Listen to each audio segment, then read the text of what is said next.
how to fix Safari video not working. So in order to fix that problem, what we're gonna do, we're gonna just go back to your screen, and in order to fix that problem, we're gonna just go ahead to our settings. Next up, what I'm gonna do, I'm gonna scroll a little bit down until we find the Safari, and I'm gonna just go ahead simply to the Safari.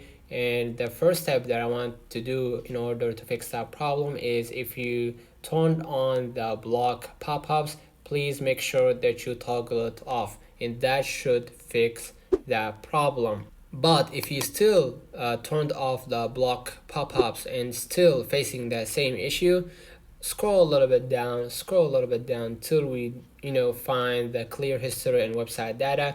And clearing the cache might actually help reducing some of the history and some of the loads inside the Safari. Hence, it will fix that problem. Let me know in the comments if this video helped you. Don't forget to like and subscribe. Turn on the notification bell to receive every video I upload. Thank you for watching. See you in the next one.